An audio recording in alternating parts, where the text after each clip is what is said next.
ഓരോ ശരത്കാലത്തിൻ്റെയും അവസാനത്തോടുകൂടി അവർ അവളെ കാണാനുള്ള യാത്ര ആരംഭിക്കും. കാടുകളും കുന്നുകളും മലകളും കടലുകളും ഒക്കെ താണ്ടി അവർ അവൾക്കരികിലേക്ക് എത്തിച്ചേരും. അവളോ പച്ചപ്പിൽ നിറഞ്ഞ് പുതുപൂക്കൾ ചൂടി കോട പുതച്ച് അവർക്കായി കാത്തിരിക്കുന്നു. ആ അവളെ നമുക്ക് തട്ടേക്കാട് എന്ന് വിളിക്കാം.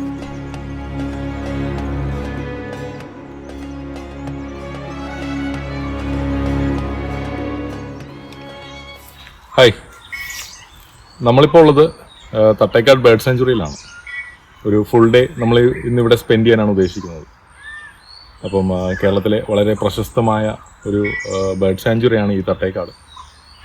അപ്പം അതുകൊണ്ട് തന്നെ ഒരുപാട് പ്രതീക്ഷകളോട് കൂടിയാണ് നമ്മളിവിടെ ഇന്ന് നിൽക്കുന്നത്. ഒരുപാട് സ്പീഷീസിനെ കവർ ചെയ്യാൻ സാധിക്കും എന്നൊരു വിശ്വാസം നമുക്കുണ്ട്. കാര്യം അത്ര ഫേമസ് ആണ് തട്ടേക്കാട്. അപ്പോൾ എന്തായാലും നമുക്കിനി ബേർഡിനെ ഫൈൻഡ് ചെയ്ത് തുടങ്ങാം. നമ്മൾ നിൽക്കുന്ന സ്ഥലത്തിന് അടുത്തായി തന്നെ കുറച്ച് മുനിയകളെ കാണാൻ സാധിച്ചു. കുറച്ചു നേരം അവിടെ ചിലവഴിച്ചതിനു ശേഷം മറ്റൊരു ഭാഗത്തേക്ക് നീങ്ങി.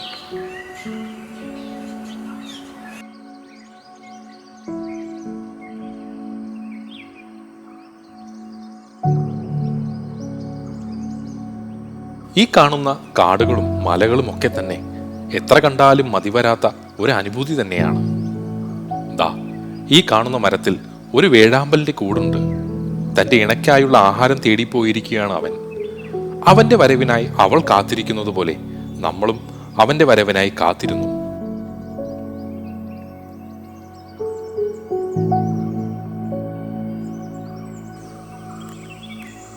അങ്ങനെ കുറച്ചു നേരത്തെ കാത്തിരിപ്പിനൊടുവിൽ അവൻ അവിടെ എത്തിച്ചേർന്നു.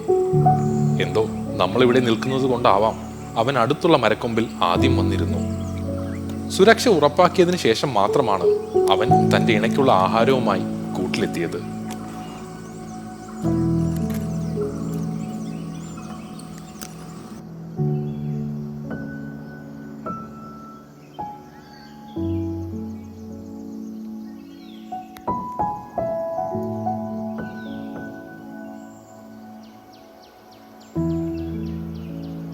പിന്നീട് മരംകൊത്തി വർഗത്തിൽപ്പെട്ട 3 വ്യത്യസ്ത ഇനങ്ങളെ കാണാൻ സാധിച്ചു. ഒപ്പം മറ്റു ചില പക്ഷികളെയും.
ഒരു 10 മണി ആയതോടുകൂടി ചൂടിന്റെ കാഠിന്യം ഏറി വന്നു.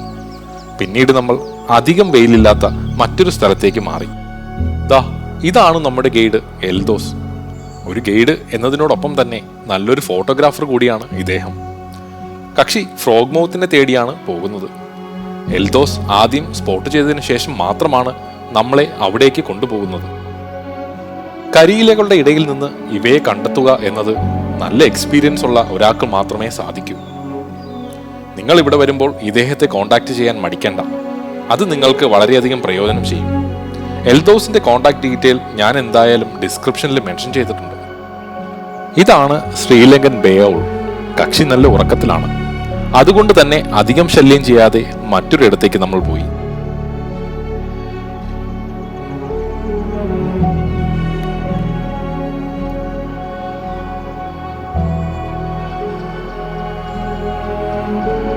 പിന്നീട് നമുക്ക് സ്പോട്ടഡ് ബെല്ലീഡ് ഈഗിൾ ഔളിനെ കണ്ടെത്താൻ സാധിച്ചു.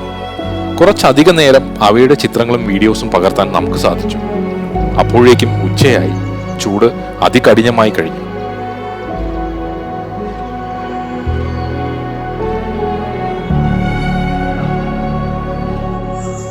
അങ്ങനെ എന്തായാലും ഉച്ചയായിട്ടുണ്ട്. നല്ല ചൂട് ഉള്ളതുകൊണ്ടായിരിക്കണം നമുക്ക് സാധാരണ ഇവിടുന്ന് കിട്ടുന്ന ഒരു കൗണ്ട് ഓഫ് സ്പീഷ്യസിൻ്റെ അടുത്തെത്താനായിട്ടില്ല. വളരെ കുറച്ച് മാത്രം സ്പീഷ്യസ് തന്നെയാണ് നമുക്ക് ഫൈൻഡ് ചെയ്യാൻ സാധിച്ചത്. എന്തായാലും ഉച്ച കഴിഞ്ഞ് നമ്മൾ ഹൈഡ് ഫോട്ടോഗ്രാഫി ഒന്ന് പരീക്ഷിക്കുന്നുണ്ട്. അപ്പോൾ അതിൽ കൂടുതൽ ബേർഡ്സിനെ സ്പോട്ട് ചെയ്യാൻ സാധിക്കും എന്നാണ് നമ്മുടെ പ്രതീക്ഷ. അപ്പോൾ എന്താണ് ഈ ഹൈഡ് ഫോട്ടോഗ്രാഫി എന്ന് പലർക്കും ഒരു ഡൗട്ട് ഉണ്ടാവും. ഒന്നുമില്ല, നമ്മൾ ഒരു സ്ഥലത്ത് ചെറിയ മറവിൽ, ഷെഡോ അല്ലെങ്കിൽ ചെറിയ ടെൻറ്റുകളുടെ മറവിൽ ഒളിഞ്ഞിരുന്നു കൊണ്ട് ബേർഡ്സിനെ ഫോട്ടോ എടുക്കുന്ന ഒരു രീതിയെയാണ് ഹൈഡ് ഫോട്ടോഗ്രാഫി എന്ന് പറയുന്നത്. പ്രത്യേകിച്ച് ഗൾഫ് നാടുകളിൽ ജോലി ചെയ്യുന്നവർ ലീവിന് വരുന്ന ഒരു മാസം അവർക്ക് കുറച്ച് അധികം ചിത്രങ്ങളൊക്കെ കവർ ചെയ്യണമെന്ന് ആഗ്രഹം കാണും. അങ്ങനെയുള്ളവർക്ക് ഏറ്റവും സൂട്ടബിൾ ആയിട്ടുള്ള ഒരു ഓപ്ഷൻ തന്നെയാണ് ഈ ഹൈഡ് ഫോട്ടോഗ്രാഫി. എന്തായാലും നമുക്കിനി അതൊന്ന് ട്രൈ ചെയ്ത് നോക്കാം. ഇത് എൻ്റെയും ഒരു ഫസ്റ്റ് ടൈം എക്സ്പീരിയൻസ് ആണ്. അപ്പം നന്നായിരിക്കും എന്ന് ഞാനും പ്രതീക്ഷിക്കുന്നു.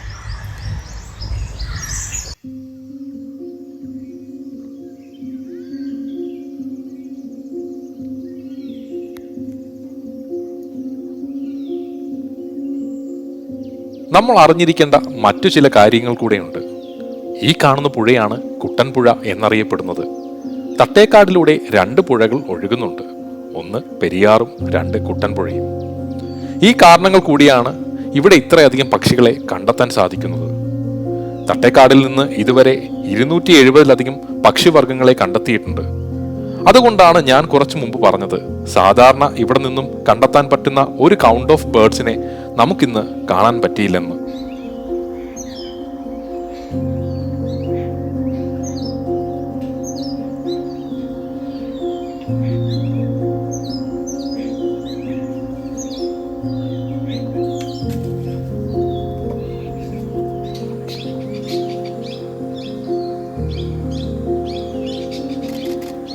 ഇതാണ് നമ്മുടെ ഹൈഡ്.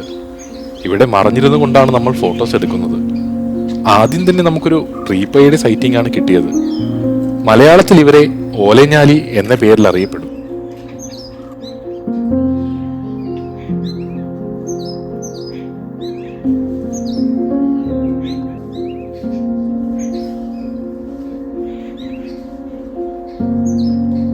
ഇതാണ് വൈറ്റ് ബെല്ലീഡ് ട്രീപ്പൈ. മലയാളത്തിൽ ഇവയെ കാട്ടുഞ്ഞാലി എന്നറിയപ്പെടുന്നു. കാടുകളിലും മലയോര മേഖലകളിലും ഇവയെ കണ്ടെത്താൻ സാധിക്കുന്നു.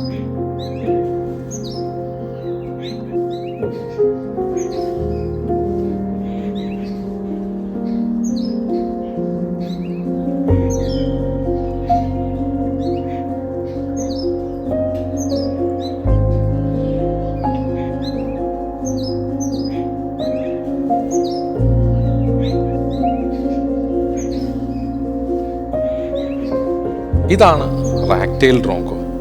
കാടുമുഴക്കി, ഇരട്ടവാലൻ തുടങ്ങിയ പേരുകളിലും ഇവയെ അറിയപ്പെടാറുണ്ട്.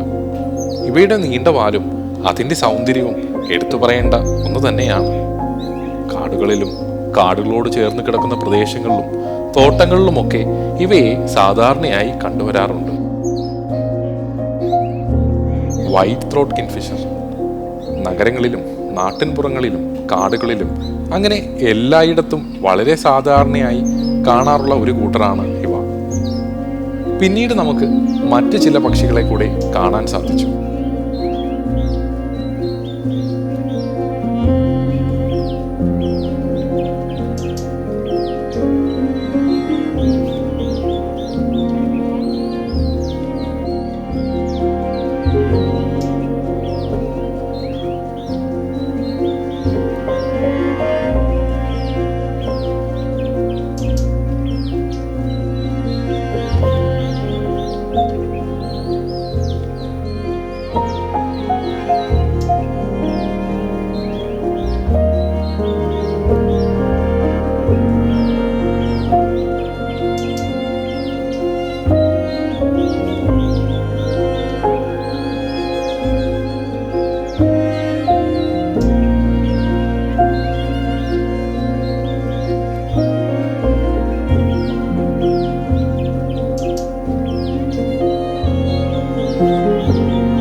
ഹൈറ്റ് ഫോട്ടോഗ്രാഫിക്കും നമുക്ക് പ്രതീക്ഷിച്ച പോലെ മൈഗ്രേറ്റീവ് ബേർഡ്സിനെ ഒന്നും സ്പോട്ട് ചെയ്യാൻ സാധിച്ചില്ല.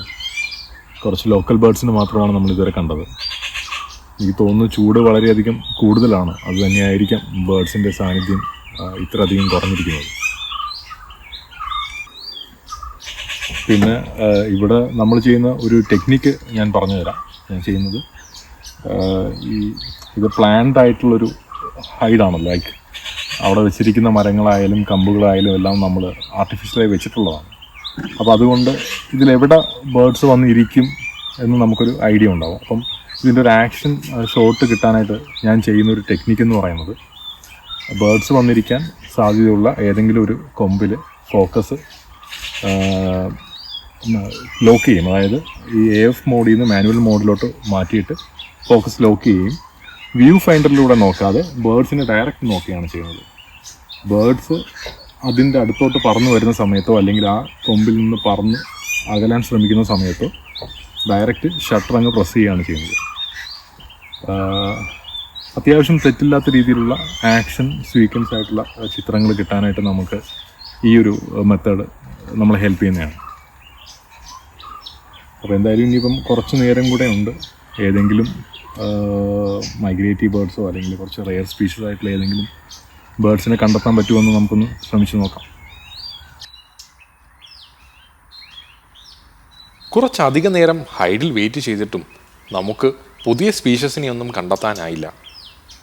അങ്ങനെ രാത്രിയായി. ഈ കാടും അതിലെ സകല ജീവജാലങ്ങളും ഉറക്കത്തിലായിരുന്നു. അപ്പോഴാണ് ഇതുവരെ പതുങ്ങിയിരുന്ന ഒരു കൂട്ടർ പുറത്തിറങ്ങുന്നത്. ഇനി നമ്മുടെ യാത്ര അവരെ തേടിയുള്ളതാണ്.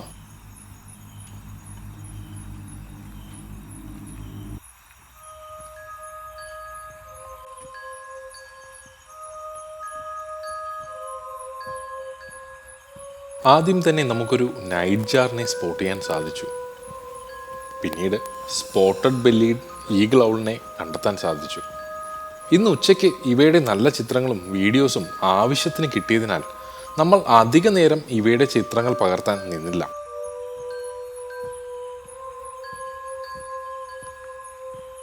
മോട്ടൽഡ് വുഡ് ഔൾ അഥവാ കാലൻ കോഴി വളരെ ഭയാനകം ഉളവാക്കുന്നതാണ് ഇവയുടെ ശബ്ദം. മരണം അടുത്തെത്തിയതിൻ്റെ സൂചനയായാണ് പണ്ടുള്ളവർ ഇവയുടെ കരച്ചിലിനെ കണക്കാക്കിയിരുന്നത്. വീട്ടുവളപ്പിലെ മരക്കൊമ്പിൽ വന്നിരുന്ന് ഇവ നീട്ടി വിളിച്ചാൽ ആ വീട്ടിൽ മരണം ഉടൻ നടക്കും എന്നാണ് പഴമക്കാർ പലരും വിശ്വസിച്ചിരുന്നത്.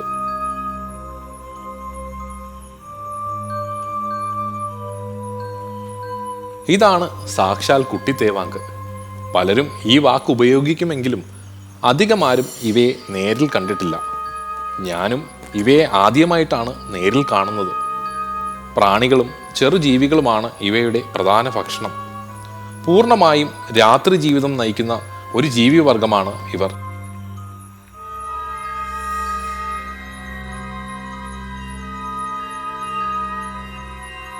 അങ്ങനെ ഒരു പിടി നല്ല ഓർമ്മകളും ചിത്രങ്ങളും സമ്മാനിച്ച നമ്മുടെ ഈ തട്ടേക്കാട് യാത്ര ഇവിടെ അവസാനിക്കുകയാണ്.